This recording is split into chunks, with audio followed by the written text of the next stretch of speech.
আসসালামু আলাইকুম রহমতুল্লাহি ওয়াবারাকাতু। সুপ্রিয় ইমান অ্যান্ড ইসলাম এর পরিবারবর্গ, আশা করি আপনারা সবাই আল্লাহর রহমতে অনেক অনেক অনেক ভালো আছেন। আজ আমরা আলোচনা করব সূরা ফাতিহার 7টি দরজার তৃতীয় দরজা নিয়ে। রহমতের ছায়ায় আমরা। আর রহমান রহিম। আমরা সবাই কারো না কারো দয়া চাই। একজন মা, একজন শিক্ষক, একজন বন্ধু, ইভেন একটা অপরিচিত মানুষ যদি একটু মমতা দেখায়, হৃদয় হালকা হয়ে যায়। কিন্তু আমরা প্রায় ভুলে যাই এই জগতের সব কিছুই দয়ার উৎস। সব দয়ার উৎস একটাই, আর রহমান রহিম। আজ আমরা সেই দরজায় যাচ্ছি যেখানে লেখা আছে, তিনি শুধু আমাদের রব নন, তিনি আমাদের দয়াও। তিনি কেমন, তার দয়া কেমন, আর আমি কেন প্রতিটি বিপদের মাঝেও তার দিকে তাকাতে পারি? আল্লাহর দয়া এমন একটি রূপ যা আর রহমান, বিশাল, ব্যাপক, সবার উপর ছড়িয়ে আছে।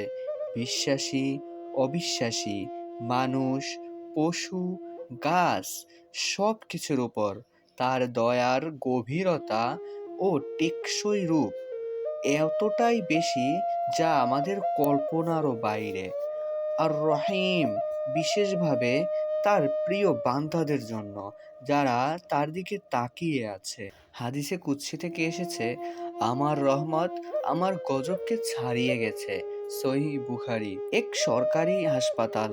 ভোরবেলা একজন শ্রমজীবী বাবা চুপচাপ বসে আছেন। তার ছোট্ট মেয়ে লাইফ সাপোর্টে, হাতে মুঠোফোন। চার্জ নেই, টাকা ফুরিয়ে গেছে। সে ধীরে ধীরে ফিস ফিস করে বলে, হে আল্লাহ, তুমি তো রহমান, তুমি তো করুণার উৎস। যদি কেউ দয়া করতে পারে তবে তুমিই পারো। তার চোখে জল, কিন্তু ঠোঁটে আলহামদুলিল্লাহ।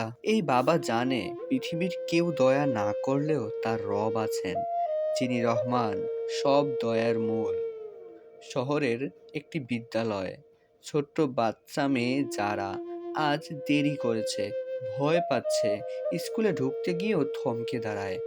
তখন হেডমিস্ট্রেস বললেন, তোমার মা অসুস্থ ছিল তাই না? যাও, ক্লাসে যাও, আমি আজ তোমার জন্য দয়া দেখাবো। যারার মুখে হাসি। এই পৃথিবীর মানুষের দয়া ক্ষণস্থায়ী, আজ আছে কাল নেই, কিন্তু আল্লাহর দয়া এই নামদয় ঘোষণা করে, আমি আর রহমান রহিম, দয়াময় এবং তোমার পাশে আছি বারবার, প্রতিবার। রহমান, যিনি আমাদেরকে সৃষ্টি করেছেন, এমনকি যখন আমরা তার কথা ভুলে গেছি তখনও তিনি দয়া করছেন। প্রতিদিন আমরা নিঃশ্বাস নেই, চোখে দেখি, পায়ে হাঁটি, সব তার দয়ার ফল। রহিম, তিনি প্রতিদিন অপেক্ষা করেন কে ফিরে আসবে, কে তাকে ডাকবে। তিনি গুনাহগারকেও বলেন, এসো, আমি দয়া করতে চাই। আল্লাহ তাআলা কুরআনে বলেন, বলো, হে আমার সেই বান্দারা যারা নিজেদের উপর জুলুম করেছো, তোমরা আল্লাহর রহমত থেকে নিরাশ হও না। সূরা আজ-জুমার আয়াত নম্বর 53। তুমি যখন নিজেকে নিঃশেষ মনে করো, রহমান তখন তোমায় বলে, আমি তো এখানেই ছিলাম, তুমি শুধু ফিরে তাকাও। এই দুটি নাম শুধু মুখের বুলি নয়, আর রহমান রহিম এগুলো হৃদয়ের খাবার। যখন হতাশা এসে কড়া নাড়ে, এই নাম দুটো যেন ঢাল হয়ে দাঁড়ায়। আমার রব আমাকে ফেলে দেন না, তিনি তো রহমান, তিনি ভালো মন্দ সব পরিস্থিতিতে আমাকে জড়িয়ে রাখেন। আর তিনি রহিম, যিনি গুনাহ করেও ফিরে আসা বান্দাকে বলেন, চলো আবার শুরু করি। তাই যখন তুমি পরের বার নামাজ শুরু করবে আর বলবে আর রহমান রহিম, ভাবো না শুধু শব্দ, বরং অনুভব করো এক আশ্বাস, তুমি এখনো একা নও।